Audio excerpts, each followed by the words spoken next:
Peristiwa yang terjadi di bulan Oktober 2010 pastinya takkan terlupakan bagi masyarakat Yogyakarta, khususnya warga yang tinggal di kaki Merapi. Gunung Merapi secara terus-menerus mengeluarkan isi perutnya. Awan panas berhembus begitu cepat. Lahar panas mengalir ke lereng gunung dan menghancurkan apa saja yang dilaluinya.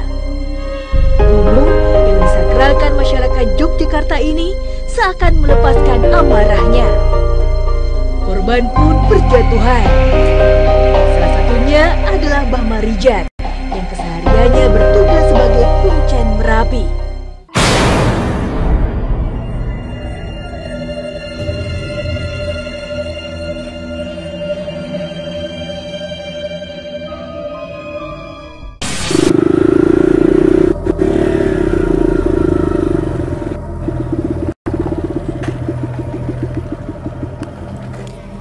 Gunung Merapi memiliki hubungan yang sangat erat kaitannya dengan Kerajaan Mataram yang telah terjalin hingga saat ini.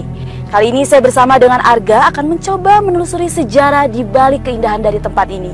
Seperti apa? Ikuti terus penelusuran saya.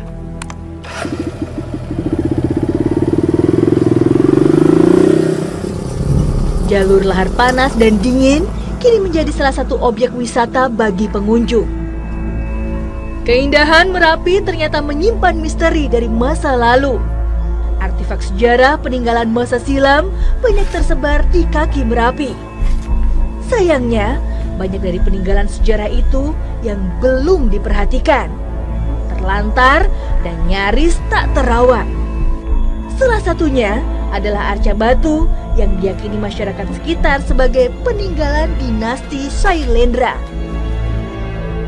Situs lain yang jaraknya paling dekat dengan Merapi adalah Candi Morangan. Candi ini paling dekat posisinya dengan Merapi. Relief yang ada pada candi menunjukkan kisah yang dikenal di agama Buddha, sedangkan Candi Morangan sebenarnya berlatar agama Hindu.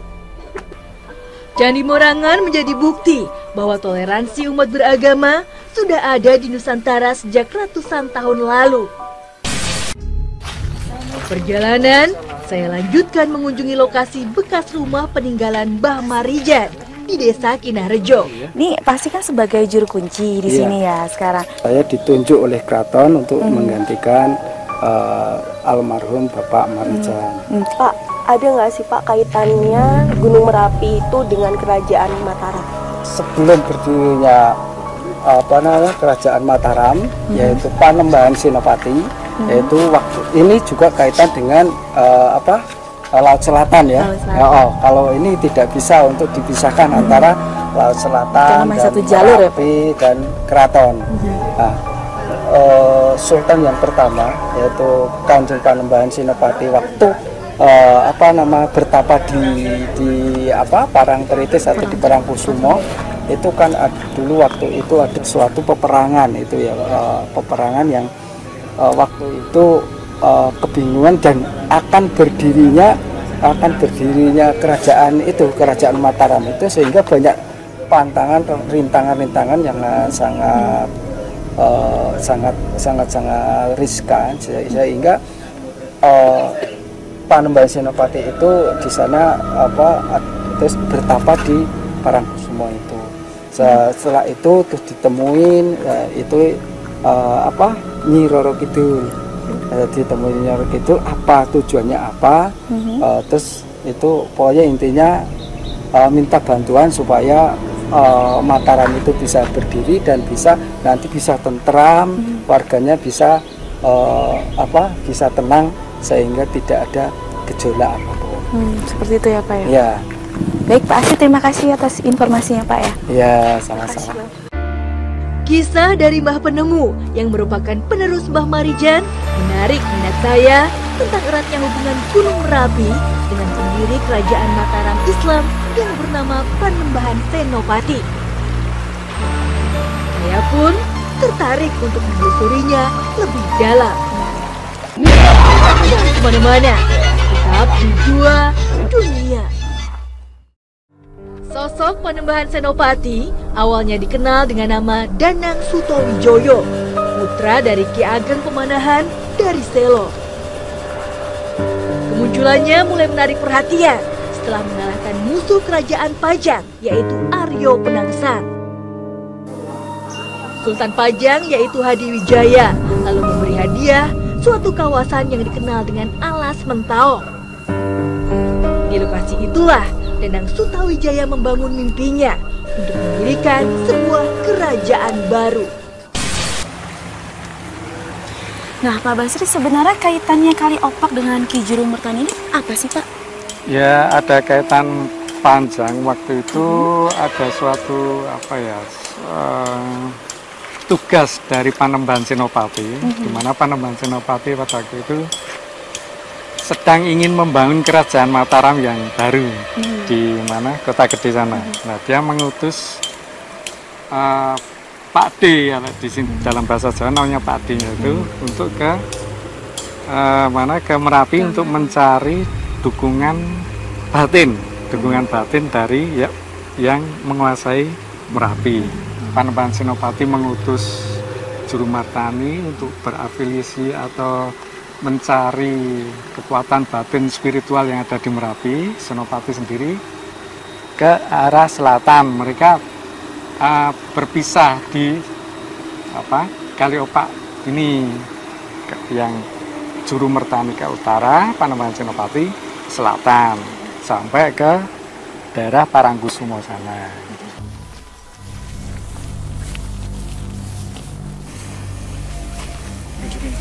Nah, di situ Mbak, tempat yang diperkirakan untuk melakukan ritual yang diperintahkan Senopati kepada Ki Juru Mertani. Dari kebiasaan adat budaya itu selalu dilakukan upacara labuan kalau sekarang itu tempatnya di pos 2 sana. Memangnya bentuk dukungan yang dimaksud itu seperti apa, Pak, memang? Bentuknya pada waktu itu sebagaimana diceritakan dalam Bab Tanah Jawa ya. Pada waktu itu Sultan Pajang beserta bala tentaranya itu mau menyerang Mataram. Sebelum melalui Kali Opak yang di sebelah dekat Prambanan itu, nah di sana tiba-tiba Merapi meletus dan ada lahar, kurang tahu lahar dingin kemungkinan itu menerjang bala tentara dari Pajang yang berada di sekitar Prambanan di situ.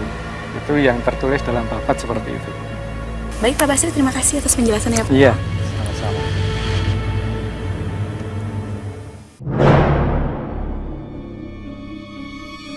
Nah, Jen, sekarang kan kita berada. Penelusuran pun kami lanjutkan dengan bantuan rekan Indigo yang bernama Jen. Jadi udah kerasa banget sih aura-auranya, udah kuat banget.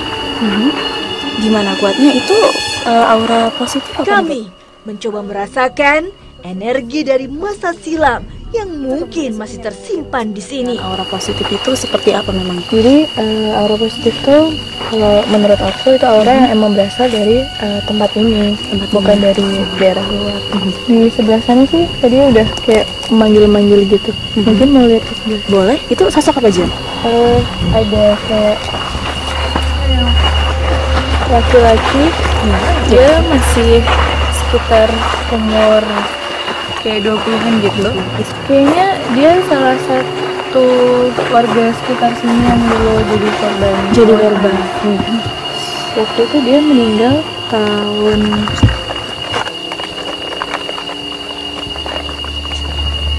sekitar 12-13 tahun yang lalu lah. Udah lama banget. Itu kondisi tubuhnya seperti terkena Dia kayak kebakar gitu. Cuman bagian mukanya cuman kayak separuh. Nah, Jen, aku boleh nggak sama si Arga nih mencoba untuk merasakan aura yang berada di Gunung Merapi ini, Jen? Bisa bantu? Saya di sebelah situ itu dia tadi ada perempuan. Dia tuh kayak pengen ngasih tahu sesuatu. Jadi dia tuh dulu korban meletusnya Merapi yang terakhir 2010. Dan dia tuh kayak pengen menceritakan gimana gitu. Dan dia tadi ngeliatin ke arah kita tuh kayak dengan mukanya kasihan banget. Jadi aku nggak tega ngeliatnya. Jadi tadi udah manggil-manggil kita udah datang. bisa merasakan? Enggak? Soalnya sebelah kanan aku, sebelah sini. Di sini? Di sini tuh kayak ada sebelahku pas. Tuh kayak panas banget sumpah. Ini beneran kayak lama-lama tuh ngedekat gitu. Ini kenapa Jen kalau kayak gini? Saya di atas pada makhluk-makhluknya pada turun. Terus kayak ada satu sosok yang emang dia tuh ngedekat. Jadi dia besar banget dan matanya tuh merah. Terus tangannya tuh kayak buluan gede banget dan itu ada di sebelah sini langsung. Gitu. Di belakangnya Indonesia langsung. Baik Jenny, terima kasih ya atas informasinya. Dinginnya suasana di lereng Merapi tak membuat kami goyah. Proses mediumisasi pun dilakukan untuk mencari informasi yang berkaitan dengan Merapi.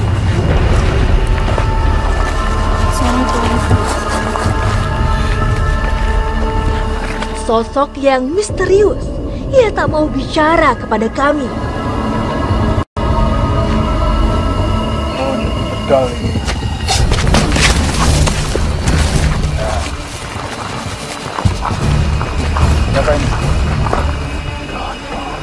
Broto?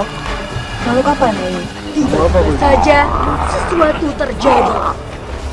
Suasana menjadi kian mencekam. Satu mediator kami, raganya dikuasai sosok yang marah. Ya, ketika saya sedang berdialog dengan salah satu mediator, ada mediator lain yang berinteraksi dengan kami.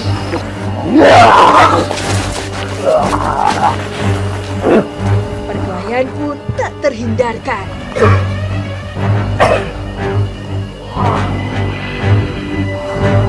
Ini apa? Makhluk apa bagi? Buta apa setruk? Oh, buta setruk.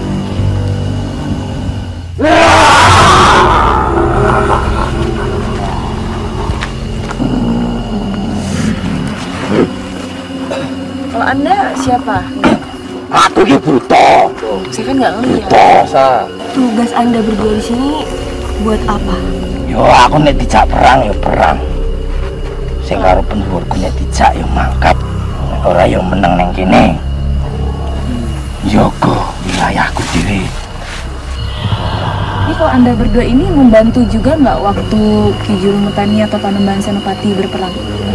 Aku ora melu. Sak dhuwurku. Nggak ikut. Leluhurku sing ngangen. Aku mung nuruti tugas leluhurku. Ini balik nih. Terus kalah? Ya wis. Ya wis, ada kembali kantor tuh di. Besok.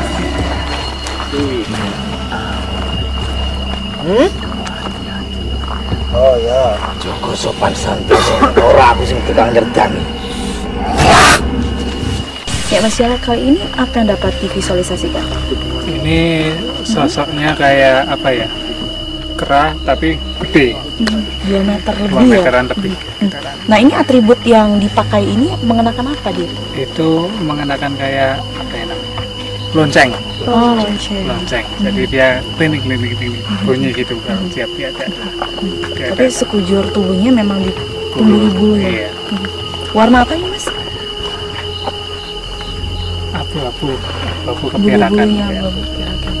Mas mau tanya, tadi kan udah kita coba masuk ke dalam mediatornya kan ada 2 makhluk ya. Ini kenapa yang digambarkan hanya satu itu gimana Mas?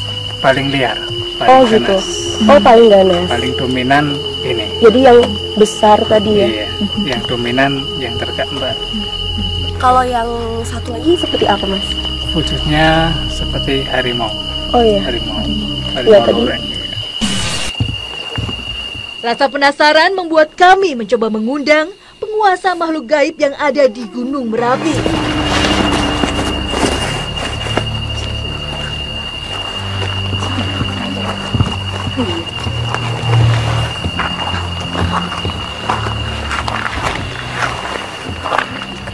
Benarkah penguasa dari Gunung Merapi yang masuk ke raga mediator kami Dengan siapa ya ini ya? Ini Anda siapa namanya? tetap di 2 dunia?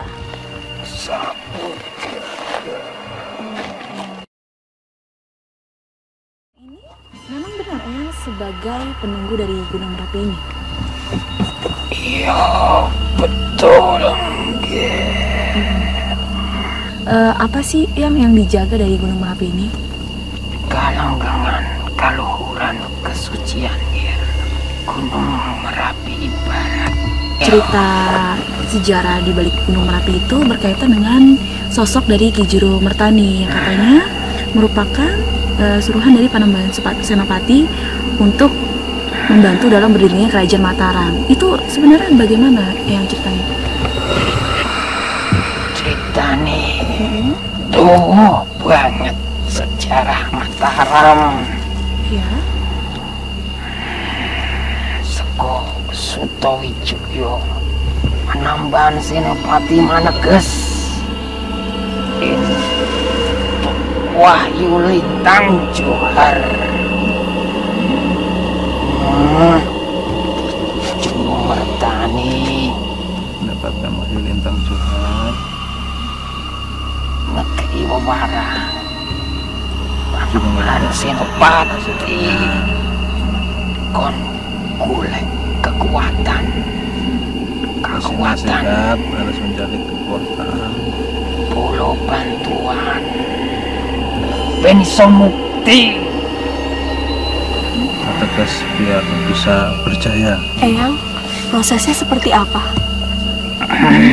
Prosesnya kados pundi nopo ketah mertopo nopo ketah iya nggih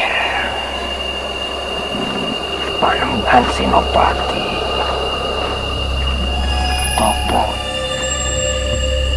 watu cempuri Ki Juru Mertani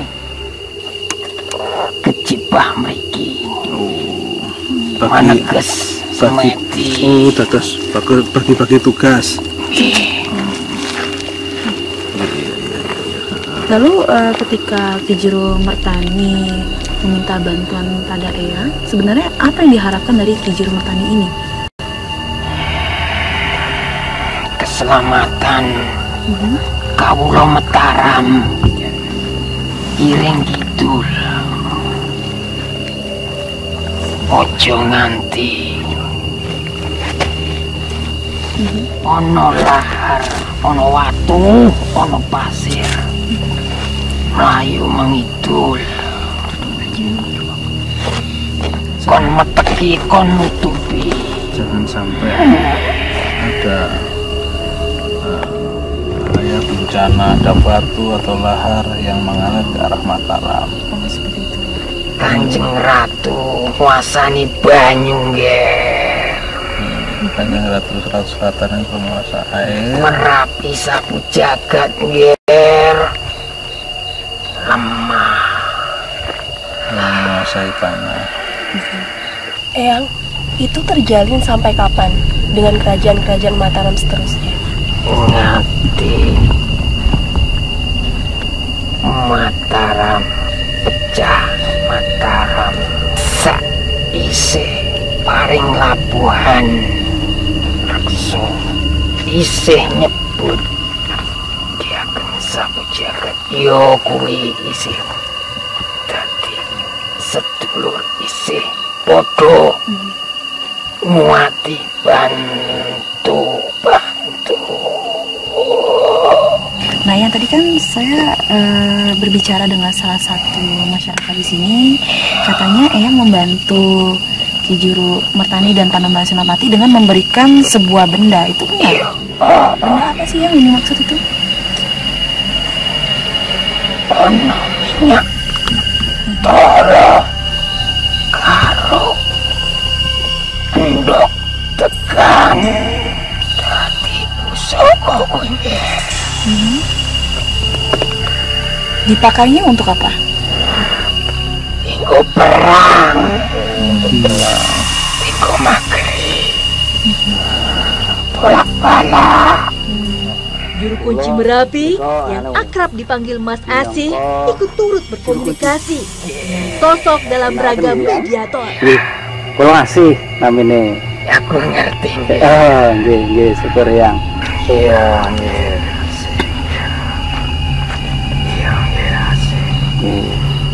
Sinis apik Saiki wis sae. Nah, nggih. Mugi-mugi Gusti Allah paring menika napa keamanan. Iya, nggih. Khususipun wontenipun saking bebaya Merapi menika. Lan sageta damai sageta boten wonten cecurah utawi cecongkrah kangge warga Merapi lan wonten pun wilayah Yogyakarta menika. Baik, Eyang terima kasih atas informasinya Eyang ya. Iya. Pengetan ingkang dipun paringaken dumateng para warga lan kalian kawula sedaya. Iya wis. Kabeh mau wis kerangkum. Setelah dirasa cukup, energi gaib di tubuh mediator pun segera dinetralisir Pak Kusumo.